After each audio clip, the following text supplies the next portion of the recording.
Maurício Palma Nogueira, diretor da Tenagro. É um prazer recebê-lo, Maurício. Prazer é meu, Joyce. A pecuária brasileira se prepara para uma possível conquista histórica. Japão e Coreia do Sul estão aí em processo para autorizar a importação de carne bovina brasileira. A abertura dos dois mercados mais exigentes do mundo pode redefinir o posicionamento da carne brasileira no mercado internacional. Por que a possível abertura aí desses mercados japonês, coreano, é considerada uma conquista histórica? Joyce, a gente há anos tenta acessar esses mercados, que são mercados extremamente exigentes, que pagam mais, querem carne de melhor qualidade. Inclusive, aqui para o Brasil é um desafio muito grande a gente acessar esses mercados, porque não é muito o perfil de corte que nós temos, né? O perfil de genética, de produção, né? Eles gostam mais daquela carne que é produzida mais de um animal europeu do que a nossa combinação aqui. Só que nós temos como produzir. Então, a hora que a gente acessa esses mercados, primeiro, nós estamos acessando dois mercados que esse ano, junto, vão comprar aí 1,2 milhão de toneladas de carcaça em equivalentes, né? Então, o terceiro e o quarto mercado abrindo porta para a gente, que é numa hora que a gente está com necessidade de diversificar. E também, Joyce, nós estamos cada vez mais sendo capazes de ofertar essa carne de melhor qualidade genética, né? Quando a gente fala melhor qualidade, eu estou falando da genética do tipo de carne, que a qualidade da carne brasileira já é boa há muitos anos, né? Então, estamos falando aí do sangue do animal que produziu essa carne. Nós temos condição de atender, de crescer com esse mercado aqui dentro, né? A nossa carne é muito diferente da europeia, por exemplo? A genética é muito diferente? Sim, a Europa usa basicamente o animal de sangue europeu, né, que é ou da ilha ou do continente, que são animais que têm um pouco mais de marmoreio na carne. É onde sai a carne gourmet, as raças que a gente usa, inclusive aqui, para melhorar a nossa estrutura. E a carne brasileira é muito baseada em sangue zebu. Então, ela é uma carne mais magra, com menos marmoreio e tem uma dificuldade um pouquinho maior de chegar àquele ponto de qualidade gourmet que se espera da carne europeia. Mas, mesmo assim, nós estamos melhorando, né? Nós estamos ou fazendo cruzamento ou melhorando também esses animais aqui no Brasil, possibilitando que a gente tenha carne cada vez melhor. É interessante como gosto é gosto, cada país tem a sua cultura. Até no próprio Brasil, nós já falamos sobre isso, os cortes mudam de uma região para outra, né? Mudam bastante, né? E o brasileiro até, Joyce, por incrível que pareça, ele, apesar de gostar muito de carne, a gente sempre foi ruim em aproveitar a maior parte dos cortes dos bovinos. Hoje que nós estamos aprendendo. Então, pega alguns anos atrás, se você chegasse com um corte de dianteiro para um churrasco, o pessoal ia torcer o nariz com você. E hoje já é uma carne muito bem aceita e até procurada. Claro que nós estamos falando de cortes que vêm de um bovino especial, criado de uma forma diferente do que a gente criava anos atrás. Então, tudo isso faz com que a gente tenha um espaço cada vez maior, tanto para acessar mercados externos, como para acessar as famílias brasileiras, né, o mercado interno, e proporcionar aí um consumo cada vez melhor, né? E como que o corte pode influenciar tanto na qualidade, né? Às vezes, se o açougueiro errar o corte, aquela carne já não vai ter aquele sabor que teria, que você comprou antes com o mesmo açougueiro de repente? Exatamente, né? E antes era até pior isso aí, né?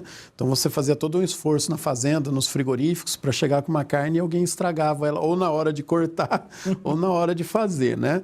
E aí, é evidente, né? Que eu acredito, Joyce, que à medida que a gente foi profissionalizando cada vez mais, os próprios frigoríficos hoje, que desossam a carne e mandam para os pontos de venda, já instrui como trabalhar aqueles cortes. Então, a gente evita muito desses acidentes, né, que a gente tinha antes, de pegar um corte e transformar aquele corte, acabar com a qualidade daquele corte na hora de porcionar ou na hora de cozinhar, né?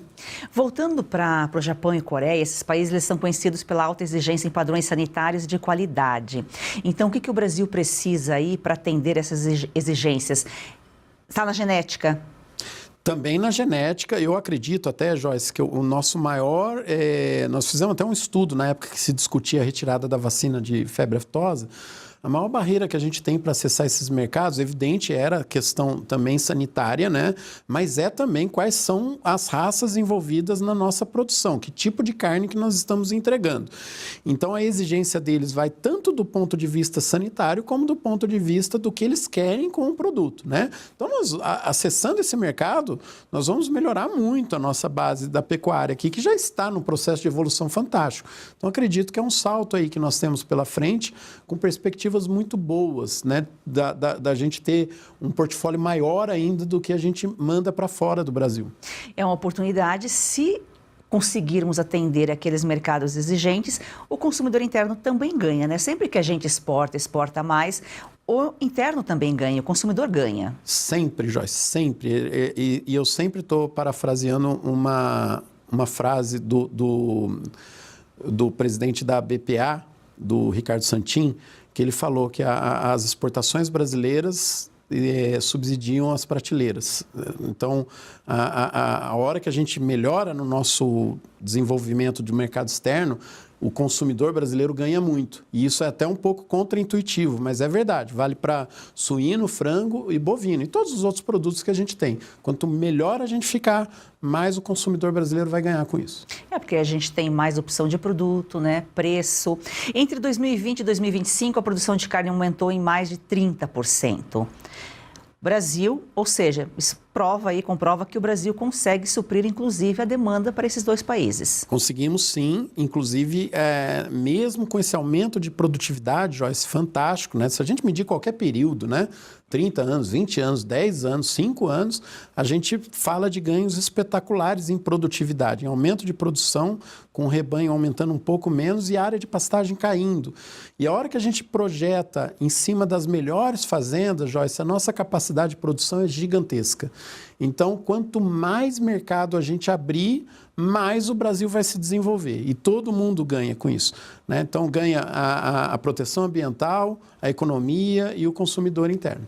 Agora, um fato importante para a gente abordar aqui, Maurício, que ao mesmo tempo em que houve, né, um aumento na produção, o desmatamento da Amazônia Legal caiu. Isso mostra, né, a evolução do setor no Brasil. Exatamente, Joyce. Aliás, quando a gente compara o desmatamento não é causado pela produção. Essa é uma falácia, é uma análise feita em números extremamente mal interpretados. Toda vez que alguém faz um desmatamento ilegal, a cultura que ele pode colocar ali para ocupar aquela área é pastagem.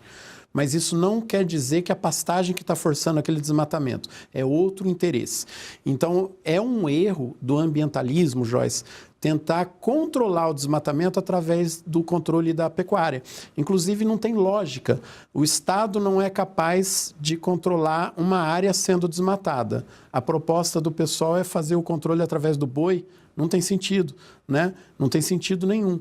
Então, a pecuária, quando você analisa rebanho, produção, qualquer outro indicador, ela não tem correlação com o desmatamento. A pastagem, sim, porque a hora que desmata, põe pastagem. Mas se você colocar o balanço todo das pastagens brasileiras, mesmo considerando a área que está sendo desmatada ainda, a área de pastagem vem caindo ao longo dos anos. Então, eu preciso interpretar esses dados de uma forma correta, senão nós nunca vamos resolver esse problema. Então, é uma narrativa, né, que persiste aí da pecuária como vilã. O setor tem que responder isso o quê? Com números, comunicando, informando. Exatamente, nós temos que informar bastante, inclusive, Joyce, nós temos que começar a derrubar estudos que estão omitindo dados do passado. Nós temos estudos que simplesmente chegaram à conclusão que a área de pastagem na década de 80 ou década de 90 era metade da que foi encontrada pelo IBGE no censo. E esses estudos precisam ser explicados, precisam ser pressionados, porque eles estão levando as pessoas a concluírem errado. Inclusive, isso traz prejuízo, Joyce.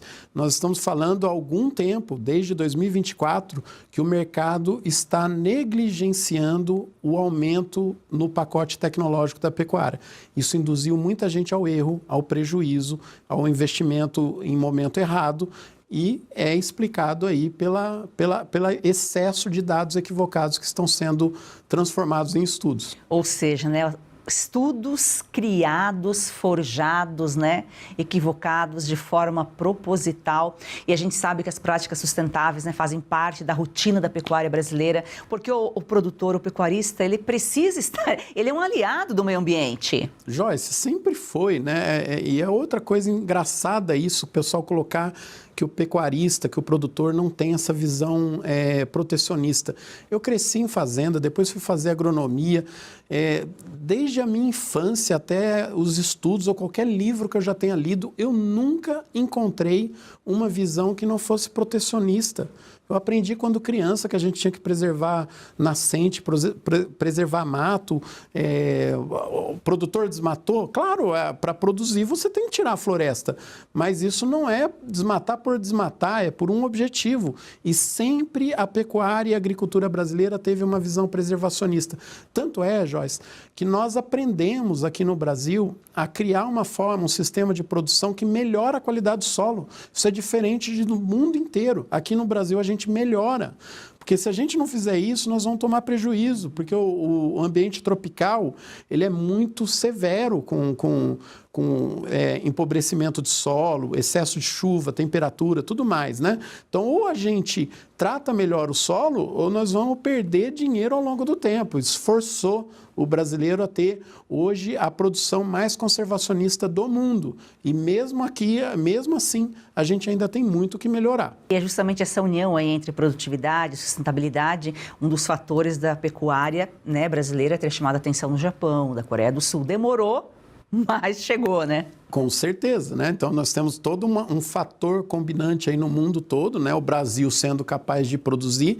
No começo, justamente por essas narrativas, Joyce, você viu aí muita gente, nossa, os caras estão desmatando tudo, estão pondo tudo no chão para produzir isso. A hora que as informações começam a ser difundidas de forma correta, e aí esse pessoal de Estado, de empresa já estão entendendo, aí você começa a abrir portas para o Brasil, porque estão vendo, não, eles são capazes mesmo de produzir preservando. E nós tivemos aí a COP feita no Brasil, foi um grande ganho que a gente conseguiu mostrar para o setor agropecuário. Então, o grande vencedor da COP, naturalmente, foi o agro, que conseguiu mostrar que a maior parte das soluções para o mundo todo estão aqui na nossa agropecuária, tanto da parte de bioenergia como na parte de produção de alimentos. Imagina, Joyce, se a gente conseguir replicar o modelo brasileiro para todos os países de clima tropical, o tanto que a humanidade avança em controle, em bioenergia, em substituição do combustível fóssil, em combate à fome, em produção de riqueza, melhoria de cidades. Quer dizer, nós temos aí a solução na nossa mão, com tecnologia brasileira. Isso é muito bom. A gente tem que se orgulhar e tentar trabalhar essas informações melhor, né? Se orgulhar. Pegando esse gancho, né, na COP, conseguimos mostrar para o mundo. E, de fato, quem tem essa imagem ainda, né, do agro vilão, que o agro desmata, que o agro não... é o próprio brasileiro. Porque lá fora, né, quem conhece a agropecuária brasileira sabe a importância, sabe como é sustentável. E quem não conhece, você apresenta numa COP e passa a conhecer. Quando a gente fala o organismo internacional, os estrangeiros, é um grupo muito pequeno, é um grupo ali que está associado ao sistema que tem a intenção realmente de prejudicar a imagem. Agora, cabe ao brasileiro não permitir esse tipo de propagação errada. Exatamente. Isso aqui a gente tem muita gente se movendo por interesses, né, nesse sentido. E, infelizmente, a área urbana ainda tem muito preconceito. Então, é difícil você vencer preconceitos. Leva tempo. E é o que você falou, a gente precisa informar melhor, sempre estar ali com paciência. Não adianta ficar bravo, porque nós estamos combatendo preconceito. Se a gente ficar bravo, a gente reforça o preconceito. Então, tem que ter paciência, explicar com muita calma, participar dos debates, tentar convidar o pessoal para ver a realidade. Nós temos um trabalho maravilhoso feito ali pela Letícia Jacinto, coordenado por ela, que é em termos de educação, né, de olho no material escolar. Então, você vê que aquilo já está dando resultado, tanto é que tem muita gente incomodada, porque nós estamos lutando contra preconceitos, Joyce. Isso é fantástico, né? Só que a gente tem que se preparar para isso. Às vezes a gente vê o pessoal do nosso setor perdendo a calma com muita facilidade, ficando nervoso, querendo bater de frente. Não é assim. Preconceito é educação. Então, nós temos que informar e ir com calma para trazer o pessoal para refletir, para conhecer melhor qual que é a nossa realidade. Preconceito e desinformação, porque essas pessoas, né, cresceram se informando, né, de fontes erradas, de livros que não mostram a verdade. Então, quando você chega com a verdade, é claro, é difícil você entrar naquela mente, mostrar realmente que o que ela aprendeu, aquela educação que ela teve a vida inteira, não é a correta. É muito complicado. Exatamente, exatamente, né? E por que os livros diziam isso? Que a gente vem de uma história que realmente teve problemas lá atrás, mas era um processo de aprendizado, né, Joyce? Então, uma vez eu estava falando com um professor que tinha essa visão bem arcaica da agropecuária brasileira. Eu falei a mesma coisa que eu te dizer que vocês ainda educam com a palmatória fazendo a criança colocar um chapéu de bobo e ajoelhar no milho. Porque isso aconteceu lá atrás. Ah, mas aconteceu há muitos anos. Verdade. É a mesma coisa na agropecuária. Muita coisa do que vocês dizem hoje aconteceu há muitas décadas atrás, não porque o sujeito era mau, é porque não tinha o conhecimento. Hoje que a ciência foi evoluindo, foi proporcionando uma produção muito mais conservacionista, muito mais interessante do ponto de vista de lidar com o ser humano que está ali, né, com o ambiente, com o solo, a gente tem que mostrar isso e entender que houve evolução, senão a gente vai ter sempre uma interpretação equivocada. Né? Os erros do passado, né, ensinaram aí a evoluir, a surgir a tecnologia, a inovação. E essa entrada aí nos mercados premium, Maurício, pode influenciar o valor, né, da carne brasileira. Exatamente, Joyce. A tendência é que a gente melhore o nosso valor, mas lembrando, Joyce, isso aí a gente tem falado muito nas palestras com os produtores. O Brasil entra no mercado internacional também criando uma pressão de baixa no preço. Então, nós vamos aumentar o nosso valor em relação ao mercado internacional. Mas a grande força que o Brasil faz no mercado internacional é abaixar os preços internacionais. Então, as duas coisas estão acontecendo ao mesmo tempo. É que, às vezes, a gente cria uma expectativa aqui no Brasil de que a gente vai vender nos preços referências hoje do mercado internacional. Não.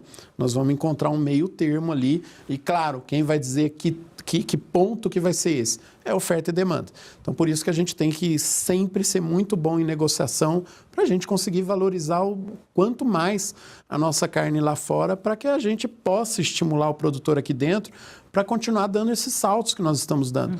A conquista dos últimos 5 anos em termos de produção e produtividade aqui no Brasil é fantástica e ainda está causando, inclusive, dúvidas. Tem muita gente que duvida do que nós conseguimos fazer e acredita que tudo isso foi feito em cima de liquidação de rebanho. Não é produtividade. Essa abertura de mercado impacta diretamente, né, no produtor, na cadeia produtiva. Exatamente. Inclusive hoje, né, Joyce, a gente tem aí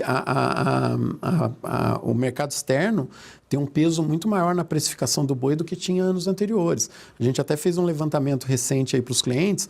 Até 2018, em média, a gente exportou 20% da produção brasileira, com picos aí de 24% em alguns anos, mas era uma média aí de 20% da produção. De 2019 para cá, a gente exportou, em média, 30% da produção. E nos últimos 2 anos foram 37% da produção. Então, hoje nós somos muito mais dependentes do desempenho da exportação para precificar o boi. E o consumidor também saiu ganhando, porque se você pegar a média dos últimos anos, a disponibilidade interna de carne aumentou. Perdeu um pouquinho no último ano, que é natural, que a gente não aumentou tanto a produção quanto as exportações, mas se você pegar a média, nós estamos aí com a maior oferta per capita de carne bovina da história, justamente exportando mais. Por isso que a gente pode dizer, sim, que as exportações subsidiam as prateleiras brasileiras. No início da nossa conversa falávamos sobre os cortes. O consumidor asiático, ele tem preferências específicas aí em relação aos cortes, qualidade da carne. Como o Brasil vai se adaptar aí a essa demanda? O grande diferencial do consumidor ali da Ásia, né, é o tipo de raça envolvida. Então, claro que vai ter cortes diferentes que a gente vai ter que se adaptar, mas nós temos condições, Joyce, de nos adaptarmos, não para conquistar o mercado todo deles, né? Nós vamos devagar, dando passo a passo e começando a ocupar esses nichos. Lembra que sempre que a gente acessa algum mercado, Joyce, nós temos um desafio muito grande dentro do Brasil, que o boi, a carcaça é muito grande. Então, imagina que eu acesse lá a Coreia, o Japão, os cortes que a gente vai vender para lá, que vamos ver quais serão esses cortes, né? Provavelmente a gente vai ter os cortes mais nobres sendo vendidos, e os outros cortes eles vão ter que ser direcionados para outros mercados ou ficar no mercado interno. Então, hoje, o que geralmente acontece é o contrário. A maior parte das nossas exportações são de cortes do dianteiro. E fica mais aqui no Brasil os cortes do traseiro, que é o que o brasileiro mais gosta. Só que à medida que a gente vai aumentando outros mercados, a gente precisa analisar essas combinações todas para que a gente consiga atender de uma forma eficiente. Eu acredito sim que a gente tem tempo aí para nos adaptar e para nos prepararmos aí para atender esses mercados. A Austrália é a principal concorrente do Brasil, né? Em volume, sim, mas a Austrália já é um país que tem justamente essa carne que esses mercados querem, né? Que é uma carne aí de um animal com sangue muito mais europeu. Então, concorre em volume, em quantidades, mas o Brasil, basicamente, é muito mais concorrente hoje da Índia e de outros países do que da Austrália e dos Estados Unidos. Claro que à medida que a gente vai acessando alguns mercados, a gente está concorrendo diretamente com a Austrália, né? Mas o bom, Joyce, desses países aí, dos grandes exportadores, principalmente no caso da Austrália, que é o segundo do ranking, é que eles não têm condições de aumentar tanto a produção quanto o Brasil tem condições de aumentar. Então, hoje, se o mundo quiser garantir que vá ter carne para eles, eles vão ter que vir no Brasil. E é por isso que a gente está abrindo esses mercados. Esses mercados estão apostando na gente, porque eles estão percebendo que o Brasil é o país que tem capacidade de atender a demanda. Japão e Coreia seriam os principais desafios aí para o Brasil, em termos de exportação? Eu acredito que hoje sim, hoje a gente pode colocar como os principais desafios, porque além de ser países que juntos compram muito, são países que nós estamos entrando agora e que nós vamos ter que adaptar o produto para lá, né? Então nós temos que repensar aqui a nossa cadeia produtiva para atender a demanda que é comum deles, viu, Joyce? Pode acontecer o contrário também, pode acontecer que esses países se adaptem aos nossos produtos, não na escala toda, mas que comece a comprar parte do que a gente já tem. Mas é um desafio grande, sim, que nós temos. Esse ano todo, né, está desafiador, né, Joyce? Nós temos aí a questão da salvaguarda chinesa, que a gente tem que redirecionar, e nesse momento nós estamos aí nas incertezas ainda com relação ao impacto de toda a guerra ali no Irã, né, o tanto que está afetando aí a logística das exportações brasileiras. Como você já colocou aqui, as exportações, elas mantém as prateleiras abastecidas. Exatamente. A gente está falando aqui especificamente da carne bovina, mas quando você faz um acordo com um país, você abre portas para outros tipos de troca, né? De mercadoria, de produtos, de alimentos. Exatamente. Nós temos toda uma combinação, um comércio, né, Joyce, que a gente tem com esses países, que vai fazer com que venha a importação também. Geralmente, o que a gente quer importar desses países são outros tipos de produto, principalmente tecnologias, né? Produtos mais urbanos, não alimentos. Mas claro que existe essa troca também, então facilita que a gente tenha acesso a alguns produtos deles. O que é legal, o que é bom com as exportações é exatamente isso que nós estamos conversando aqui. A nossa cadeia produtiva fica mais forte. Então, se a gente pegar historicamente, todas as vezes que a gente aumentou a exportação de um produto, o brasileiro ganhou em termos de consumo do mesmo produto. Claro que às vezes a gente tem algumas análises muito pontuais que levam a conclusões equivocadas. Esse é um erro que a gente tem que ficar aqui sempre de orelha em pé para não deixar que seja cometido. E toda vez, né, principalmente no momento que se discute isso em ano eleitoral, todas essas questões, a gente sempre reforça o caso vivido pela Argentina com as retenções. Né, tentaram privilegiar o consumidor argentino e derrubar o consumo per capita lá de 63 quilos para 45 quilos. Quer dizer, Isso já se mostrou que não dá certo. Se eu penalizar as exportações, quem vai pagar a conta no fim é sempre o consumidor interno. E foi quando o Brasil deixou de ser importador e tornou-se exportador que as possibilidades, as oportunidades surgiram aqui para o Brasil, para o brasileiro, e o agro é o grande, protagonista nesse cenário. Maurício, muito obrigada aqui pela sua participação. Eu que agradeço o convite, Joyce. É sempre um prazer estar aqui com vocês. Obrigada.